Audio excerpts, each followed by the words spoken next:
Okay. And then maybe just an ending comment would be, I think one of the problems here is that, our First Amendment really, I think what it does is it sets out both a religious and a secular sphere. And the idea is that we want to keep those separate, right? Now, they can't always be completely separate, right? Because people are, people of faith, and they go out into the world and they work jobs and they, do all kinds of things. So there's never a complete separation, but we try to keep those separate because we don't want government kind of getting involved in religion, and likewise we don't want religion getting involved in government, right? And I think especially here the danger that we pose is that when we try to parse out what is religious and what we view should be the proper view, we're kind of imposing a secular view on that religious institution. And so maybe by way of example, when we try to parse it out here in one of these sections, we say, well, you can provide housing for married people, but you can't discriminate based on same-sex or opposite-sex couples, right? That's really our secular view of marriage, as established most recently by the Supreme Court, but it's not necessarily the religious view of marriage. And aren't we sort of imposing that, the secular view and the religious sphere? When we start mixing those, and we start trying to parse them out, we could do damage to either side, right? In this case, the state starts to impose its view and tells religions and their organizations what they believe. We don't want to go there. And I think that's why we've always had this broad exemption. Title IX has that broad exemption for religious organizations, and we've had that broad exemption now in California law. We followed federal law in doing that because of this very reason. And I think the author has done a lot of work on this, and I appreciate that you've been very open to meeting with people and trying to meet those needs. But I think the problem is, no matter what you do here, if we try to parse that out, we're going to infringe on a religious sphere, and you're going to put government in the position of deciding what's religious and what's not. And so I think we really have to be careful there. I think that's something that we should be very cognizant of, and it's why I can't support the bill. And that, to me, I would say, yeah, I know there's limited time, but especially when we're talking about important issues of freedom of religion and discrimination, we want to get it right. We want to make sure those things are protected, and maybe it means taking more time going into the next session. My preference would be that I think these exemptions are there for a reason, and that status quo is there because we recognize the First Amendment protections of religion. Mr. Chairman. Thank you, Mr. Gallagher. In partial response to the issue about employers, some of this has already been discussed, and that the conflict that you described there, because there are, for religious schools, an ability to hire someone of their faith that may make them ineligible for federal funds. There are some consequences to that, but that is something that has been worked out, and we do want to make sure that this bill is in concert with those employment-related laws, because, again, I think the Senator's focus on this is the students and their experience. How do we do that between now and Assembly floor? Because we have 2 months. Right, but that's going to move pretty quickly, and that's the last stop for this bill, right, before it goes on to the governor. There will be lots that move quickly. Well, it goes to appropriations and then to the floor. So, right. But your intent is to try and work through that issue of the employment.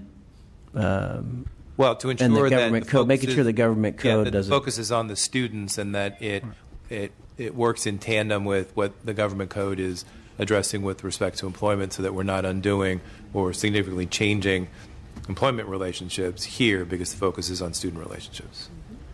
And again, I can commit to you to get you that language once we finalize it.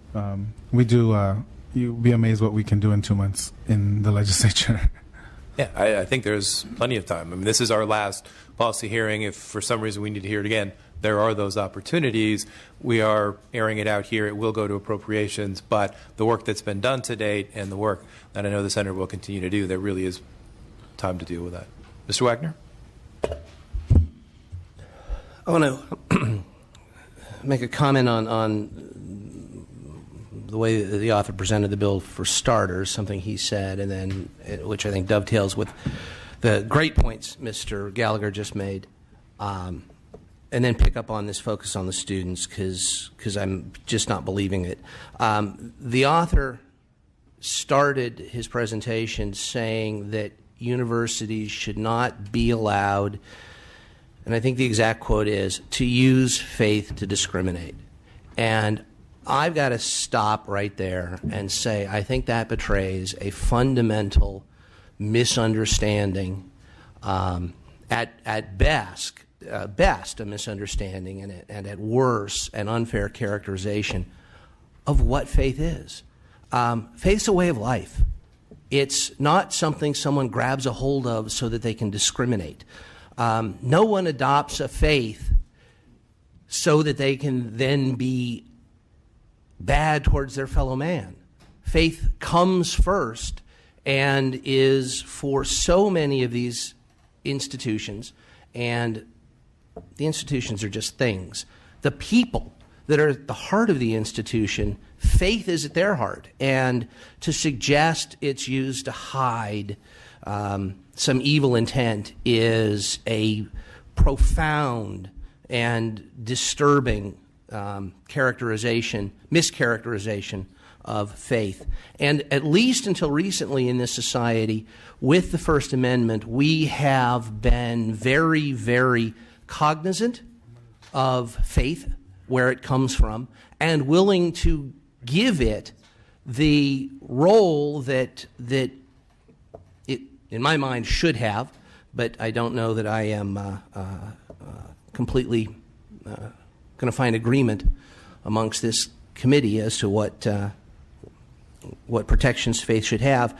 But at least historically, it's been given protections because it is recognized as being driven by something good, something divine, if you believe that, something certainly higher than the base desire to discriminate. So the bill proceeds, from my mind, from a thoroughly, thoroughly flawed perspective.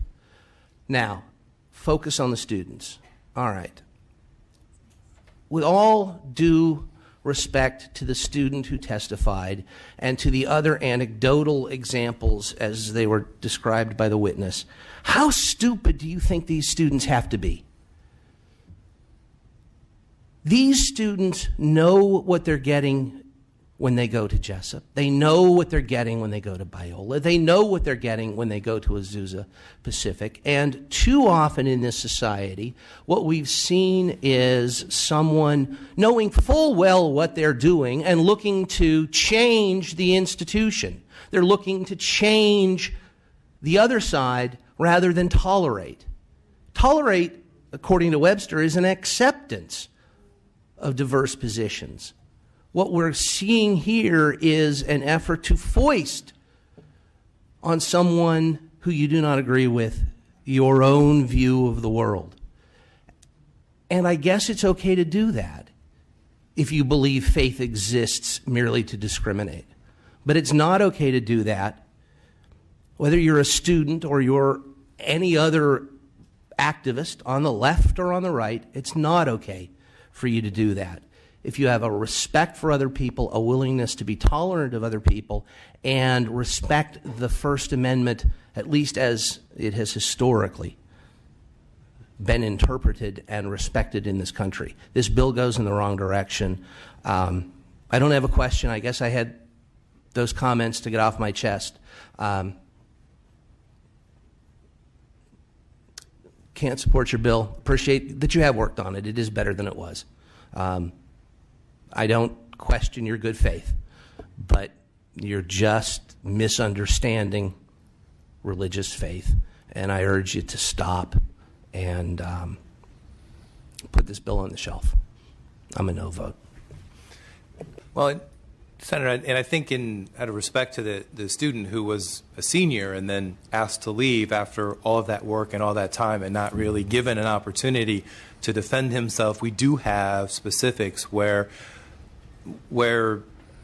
a student is in conflict with the teachings or the goals of the school. And I think what what's laudable about what the senator is trying to do is to respect the fact, because in most of our laws where we do have that tension between faith and between secular government purposes, the laws are generally saying, sure, you can conduct yourselves within your faith. Don't expect public monies, which are derived from everybody and everybody's taxes, to be to your benefit. And I think what the senator is trying to do is give those students the benefit of the Cal Grants, which is public money. Give those schools the ability to have that as part of their revenue stream and still meet, and I think Mr. Gallagher talked about this tension here, and still address this tension that since you're getting public money, which if you acted however you wanted to act would normally be denied. That's easy. We know how to do that. But in this case, how we protect the student and get them their Cal Grant money, give them the ability to go to school that they want to but still have an expectation in our modern society, and especially in California, of not being unduly discriminated against. That's what the senator is trying to do here. Right. That's what we have been having discussions about, is finding a way to accomplish this for the benefit of the student. Let them make those choices. Let the institutions be able to accept students with Cal Grants, thereby giving the richness of the educational experience in California, and yet still meet our secular public mandate of ensuring that everyone is allowed to be who they are and not be unduly discriminated against. Right. Not a perfect solution, but I do want to push back a little bit on that this bill completely misunderstands and doesn't take into account faith and some people's religious beliefs and those religious beliefs that found those institutions, because we have this tension here, and we want to be able to apply public money into these same institutions that want to conduct themselves as religious organizations under the other exemptions. That's incompatible, and we're trying to find a compatibility. And that's where I want to laud the senator for bringing this forward and trying to help address this issue and have a difficult conversation, but a conversation that does need to have because of the tensions that we see. That's the work that we've been trying to accomplish. All right, so let me respond, because, again, I think you are missing, to a certain extent, the point. I have said that, and you have said, the work the senator is doing here is laudable. I agree that the senator, by his lights, is doing very laudable work and is to be commended for that. Though the idea that we need to have some sort of balance so that there isn't undue discrimination is what, is just kind of a non sequitur, undue discrimination when it comes to something that is as central to the human being as their faith. And the idea that we keep invoking public money, well, it's public money, it's Cal Grants, it's public money. Indeed, it is public money. And in the history of this country, we have always respected the First Amendment as trumping any effort by the government to come in and to force religious believers to either change their belief or to give up benefits that are generally available to the entire public. There are Supreme Court cases that say you simply cannot force some religious institution to make those changes. It's in the employment context, the Hosanna Tabor case we just came up with. And again, historically, that's what respect for faith has meant. Now, about the student. 4 years on, and he suddenly figures out what kind of place he's in. Now, maybe that's true. Maybe it's true. But we haven't heard the other side of the story, and no doubt there is one.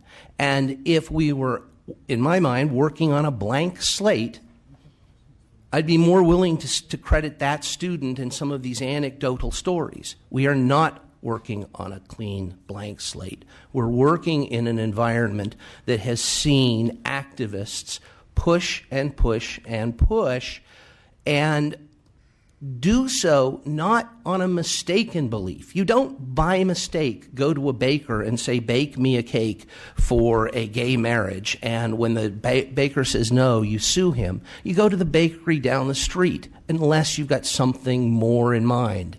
You don't spend 4 years, in my mind, in a religious institution, suddenly wake up one day and say, oh my gosh, and what's left? Lawsuits, legislation. That is not the way we ought to do public policy. And so, as laudable as the author is, his statement, people shouldn't be allowed to use faith to discriminate, which is the core of this bill, and the first sentence, or certainly first paragraph, of the author's presentation, is what I think, Mr. Chairman, we can disagree on this, is the misunderstanding of faith and what it means and how central it is to large, large numbers of our population. Thank you, Mr. Wagner. And I think we will disagree, because then otherwise you have a gay Christian denied the ability to go to a school that fulfills their faith. So other questions, comments? Senator, you may close. Thank you, Mr. Chair, and I do appreciate the comments. For Mr. Gallagher, again, I appreciate your acknowledgement and interest in making sure we do protect the students. And it does get really difficult when we start talking about the fact that these universities do take state money. And so they don't have to comply with these laws if they don't take the state money. But I'm okay with that, because I want to make sure that the student that chooses to attend this university has full access to graduate.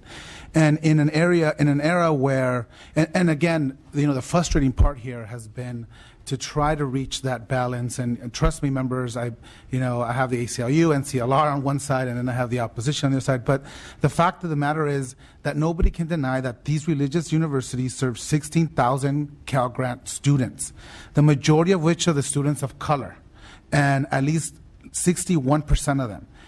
These students are not getting into the UC. They're not getting into the CSU. And CSU has actually turned away more than 30,000 otherwise eligible students a year because due to lack of slots. And that means we have work to do. To me, it is unconscionable to further limit students' ability to gain higher education. Now, that is my opinion, and I know that is not necessarily the opinion of other organizations. And I think the problem here in the new uncharted territory we have is that you have LGBT members in our community that are proud of their religion and proud of their faith. And the intersectionality between sexuality, gender identity, ethnicity, and religious freedom. And so religious LGBT individuals deserve to practice their faith. They deserve to have equal access to religious education if they so choose to, without discrimination. And that is what this bill gets to, especially when these universities accept taxpayers' dollars. And so I know it's a very difficult subject here. But I do want to also just, and I do respect my colleague, Mr. Wagner, and I think there is some truth to the discussion, and I do appreciate your comments. However, really in the 14 years that I worked in this building, I have never heard somebody call a witness stupid. I think that is disrespectful, and I think it's disparaging. And I'm just out of respect to the student. He put his faith before his sexuality to go into the school, and I just think we can all agree here as colleagues that disparaging witnesses is not something that we're into. And so I would just ask for an apology. No judgment here, but. And so, members, again, I'm committed to working on tightening the language. I'm committed to ensuring that we focus this on the student and that we don't sacrifice these students who are accessing Cal Grants. The fact is that we need more of these students to be graduating. We need more degrees, people with degrees in our state. I'm happy to continue working to tighten up the language with stakeholders, and I also plan to do so over the summer. However, I'm also committed to protecting the curriculum and the academic freedom of these universities. I think that's well within the right. And the bill is really about notification and about giving the students those protections that every other student has in California. If they go to a UC, if they go to a community college, if they go to a CSU, they have the exact same right to seek recourse if they are discriminated against. And it is about discrimination, it is about protecting these students, and it's about giving them the ample notice so they understand the universities that they're attending. With that, I respectfully ask for your vote. Thank you. May I address this stupid comment? Because I do appreciate the senators raising it. I will be brief. Briefly. I will be brief. Thank you for raising it and giving me the opportunity to be as clear as I can. I don't believe the student was stupid. I believe the student knew what he was doing and is an activist. And I don't believe that the students that you say you're trying to protect are stupid, meaning I don't think they need the protection, which is why I think the bill is misguided. It proceeds from, to my belief, from the assumption that the students are not paying enough attention and need the protection. I don't believe they are, and so the question was rhetorical. To the extent it was taken as attacking any particular student as being stupid, that, please believe me, was not my intent. I think there's something more going on here, but I do want to make sure you realize I'm not calling the students stupid, and I think that because they are not, the bill is unnecessary. But I appreciate the opportunity to clarify that. Thank you, sir. Right, but yet you call him an activist, having gone to a school and in his senior year, had he not been asked to leave, the issue would not have arisen. So we do need to at least respect and take witnesses at their word as they're presenting testimony in the committee. Thank you so much. And if you would call the roll, please. The motion is due pass 2 appropriations. We have a motion and a second. Call the roll, please. Stone? Aye. Stone, aye. Wagner? Wagner, no. Alejo? Alejo, aye. Chow? Chow, aye. Chu? Chu, aye. Gallagher?